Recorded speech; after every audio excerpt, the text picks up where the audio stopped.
नमस्कार दोस्तों, मैं हूं सागर पांडे और स्वागत है आप सभी का हमारे चैनल इंटेलेक्चुअल सागर में। दोस्तों, आप में से बहुत सारे लोगों ने होम लोन पीएमएवाई में अप्लाई कर रखा होगा और आपको चूंकि एप्लीकेशन आईडी मिल चुकी है तो आप पीएमएवाई यूक्लैप जो कि पीएमएवाई की ऑफिशियल वेबसाइट है उस पर जाके अपने एप्लीकेशन आईडी के द्वारा ये डिफरेंट 5 स्टेजेस को ट्रैक करते रहते होंगे। हो सकता है आपकी सब्सिडी किसी न किसी स्टेज पे रुकी हो, लेकिन आपके ये समझ में नहीं आता है कि आखिर उस स्टेज पे रुकी क्यों है सब्सिडी, क्योंकि आप शायद उस स्टेज के अंदर होने वाली प्रोसेस को नहीं जानते हो। तो इसीलिए आज हम ये वीडियो लाए हैं जिसमें हम पीएमएवाई की प्रोसेस पूरी, दैट मीन्स कि जिस दिन से आप होम लोन के लिए अप्लाई करते हैं और जिस दिन आपके अकाउंट में सब्सिडी क्रेडिट होती है, इस पूरी प्रोसेस के लिए ये वीडियो लाए हैं। तो आप इस वीडियो को स्टार्ट से एंड तक ज़रूर देखें। लेकिन टॉपिक शुरू करें उससे पहले यदि आप हमारे चैनल पर नए हैं या आपने अभी तक हमारे चैनल को सब्सक्राइब नहीं किया है तो प्लीज़ हमारे चैनल को सब्सक्राइब ज़रूर करें और वीडियो पसंद आए तो इसे लाइक और शेयर भी करें। बिना देरी करें आइए टॉपिक शुरू करते हैं। तो पीएमएवाई की प्रोसेस को पूरा समझने के लिए हमें कुछ चीज़ें समझनी पड़ेगी। सबसे पहले तो कि इसके अंदर कौन कौन सी पार्टी इन्वॉल्व रहती है। फर्स्ट पार्टी रहती है एप्लीकेंट, जो कि आप स्वयं होते हैं, आपने होम लोन के लिए अप्लाई किया होता है। सेकेंड पार्टी होती है PLI, that means prime landing institution. ये रहता है आपका वो बैंक जिसके अंदर आपने होम लोन के लिए अप्लाई कर रखा है। थर्ड पार्टी रहती है CNA, that means central nodal agency. ये नेशनल हाउसिंग बोर्ड या हुडको या एसबीआई, इन तीनों में से कोई एक होते हैं। और चौथी पार्टी रहती है मिनिस्ट्री। तो एप्लीकेंट होम लोन अप्लाई करता है, पीएलआई दैट मीन्स बैंक आपका लोन प्रोसेस करता है। इसके बाद सीएनए जो आपकी पीएमएवाई की एप्लीकेशन है इस पर डिफरेंट तरीके के इन्वेस्टिगेशन करता है और आपकी सब्सिडी को अप्रूव करता है। और आखिर में मिनिस्ट्री आपकी जो सब्सिडी है उसका फंड रिलीज करता है। जब आप पीएमएवाई में होम लोन के लिए अप्लाई करते हैं तो आपको बैंक एक एप्लीकेशन आईडी देता है। जब भी आपको एप्लीकेशन आईडी मिलती है तो फिर आप pmaiuclap.gov.in साइट पे जाके अपने सब्सिडी के स्टेटस को चेक कर सकते हैं। जब आप pmaiuclap.gov.in साइट पे जाएंगे तो वहाँ CLSS ट्रैकर मिलेगा जिसके अंदर आपकी ये 5 स्टेजेस रहेंगी। हम लोग इन्हीं 5 स्टेजेस को एक एक करके समझेंगे कि आखिर इसके अंदर होता क्या है। इसको समझने के लिए हमें जो पीएमएवाई के साइट पे ऑफिशियल फ्लो चार्ट मिला है उसे समझना पड़ेगा। तो आइए चलते हैं फ्लो चार्ट की तरफ। तो जब भी आप पीएमएवाई यूक्लैप की साइट पे जाएंगे और अपनी एप्लीकेशन की स्टेटस को ट्रैक करेंगे तो सबसे पहली स्टेज आएगी एप्लीकेशन आईडी जनरेटेड। यदि हम पीएमएवाई के फ्लो चार्ट पे जाके देखें तो ये जो पूरा पार्ट है वो स्टेज 1 को रिप्रेजेंट करता है। इसमें एप्लीकेंट दैट मीन्स आप, पीएलआई दैट मीन्स बैंक के पास जाते हैं अपने होम लोन की एप्लीकेशन लेके। जब भी आप होम लोन की एप्लीकेशन लेके बैंक के पास जाएंगे तो बैंक सबसे पहले तो आपको होम लोन देना है कि नहीं देना है ये डिसाइड करेगा। देन फिर आप पीएमएवाई के लिए एलिजिबल हैं कि नहीं है ये डिसाइड करेगा।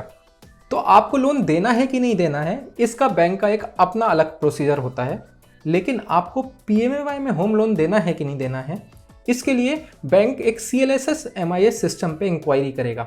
ये जो CLSS MIS सिस्टम है यहाँ पे ऑलरेडी जिनको भी पीएमएवाई के अंतर्गत होम लोन दे रखा है या फिर उनकी सब्सिडी रिलीज हो चुकी है उनकी पूरी इन्फॉर्मेशन इस सिस्टम में स्टोर रहती है। ये सिस्टम आपके आधार या आपके किसी और आईडी से ये ट्रैक करेगा कि आपको पहले सब्सिडी मिल चुकी है कि नहीं। इसके लिए वो सबसे पहले आपका आधार चेक करेगा। यदि आपका आधार नंबर सही है तो कोई इशू नहीं है, लेकिन यदि आपका आधार नंबर गलत है तो फिर वो आपकी एप्लीकेशन को रिवर्ट कर देगा और आपसे सही आधार नंबर मांगेगा। मान लीजिए कि आपका आधार सही है तो उसके बाद वही सर्वर एक डीडुप चेक करेगा। काफ़ी सारे लोगों का ये भी क्वेरी आती है कि ये डीडुप है क्या। तो डीडुप का मतलब है डीडुप्लीकेशन। डीडुप्लीकेशन वो प्रोसेस है जिसके अंदर सिस्टम ये चेक करता है कि कहीं इसी आधार कार्ड पे 2 बार सब्सिडी तो नहीं जा रही है। ये चेक करने की पूरी प्रोसेस को डीडुप प्रोसेस कहा जाता है।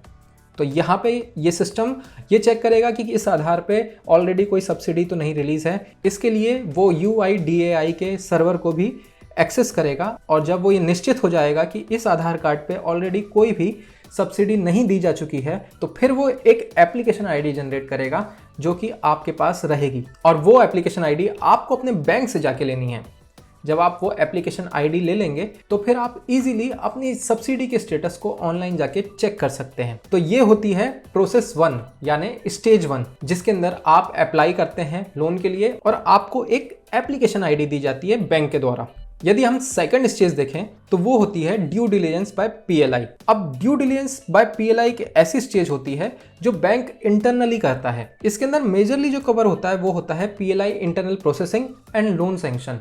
जैसा कि मैंने आपको पहले ही बताया था कि बैंक सबसे पहले ये डिसाइड करेगा कि आपको हाउसिंग लोन देना है कि नहीं देना है, तो वो जो प्रोसेस है वो यहाँ फॉलो होती है, दैट मीन्स सेकंड स्टेज पे फॉलो होती है। एक बार जब आपकी एप्लीकेशन आईडी जनरेट हो गई तो बैंक ये डिसाइड करेगा कि आपको कितना लोन देना है। जब वो आपके लोन को सैंक्शन कर देगा तो ये सेकंड स्टेज अपने आप पूरी हो जाएगी। यहाँ पे एक बात गौर करने वाली ये है कि आप देखेंगे तो प्रोसेस 1 दैट मीन्स स्टेज 1 और स्टेज 2 एक प्रकार से एक ही स्टेज है।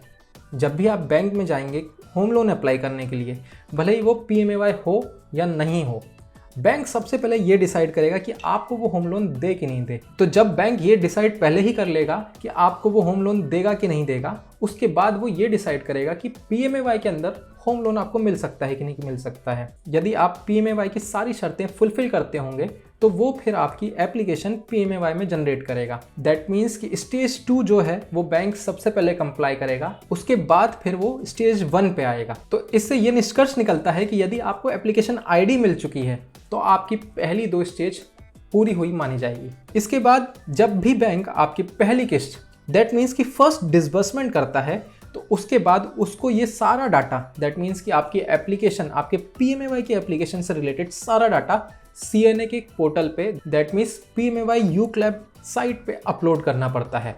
तो इसी से थर्ड स्टेज बनती है। यदि हम देखें तो यहाँ पे थर्ड स्टेज बोलती है claim uploaded on central nodal agency portal, और यही वो मेन स्टेज रहती है जहाँ पे लोगों की सब्सिडी या तो रुकती है या फिर वो सब्सिडी रिजेक्ट होती है। तो आइए जरा स्टेज 3 में भी समझते हैं कि आखिर क्या प्रोसेस होती है स्टेज 3 के ऊपर। तो यहाँ पे जब आपका लोन ऑलरेडी सैंक्शन हो चुका है, आपका एक एप्लीकेशन आईडी जनरेट हो चुका है और बैंक ने आपका लोन डिसबर्स कर दिया है, उसके बाद आपके पूरे क्लेम को वो अपलोड करेगा सीएनए के पोर्टल पे।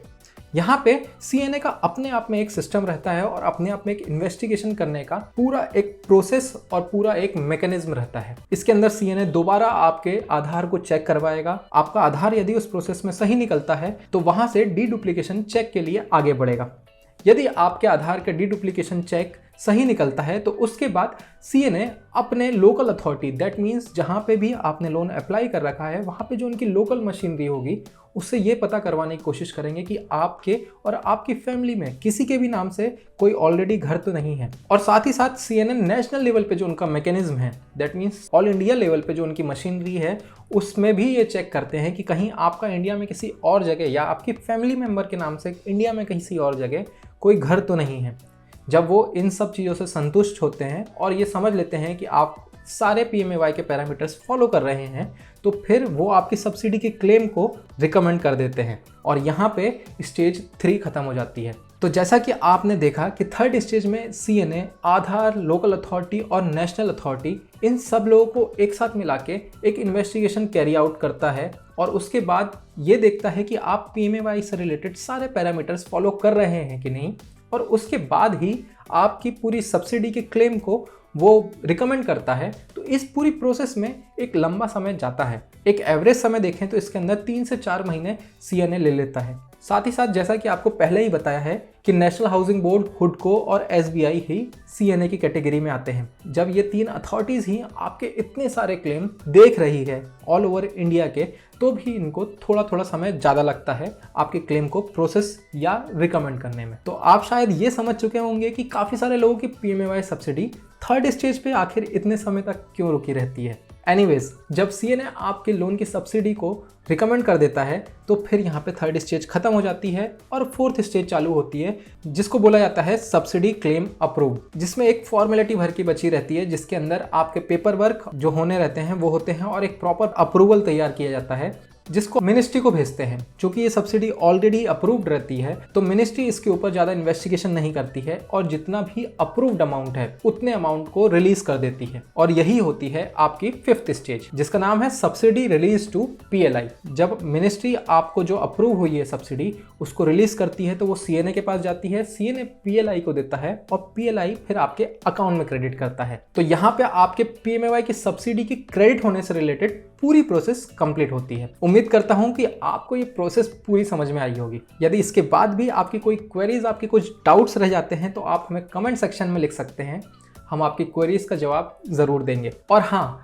यदि आपकी कोई यूनिक सी क्वेरी रहेगी तो हम लोगों ने PMAY पे कमेंट बॉक्स नाम की सीरीज चालू करी है, जिसके अंदर हम हर वीक लोगों की डिफरेंट क्वेरीज को लाते हैं और उनके सॉल्यूशंस पे एक वीडियो बनाते हैं, जिससे कि ज़्यादा से ज़्यादा लोगों की क्वेरीज सॉल्व हो सके और वो PMAY में अप्लाई कर सके या PMAY से रिलेटेड उनकी क्वेरी सॉल्व हो सके। तो आपने यदि अभी तक हमारे चैनल को सब्सक्राइब नहीं किया है तो इसे सब्सक्राइब करना ना भूलें, और यदि आपको वीडियो पसंद आई है तो इसे लाइक और शेयर भी करें। मिलते हैं आपसे किसी नए दिन किसी नए वीडियो के साथ, तब तक के लिए नमस्कार।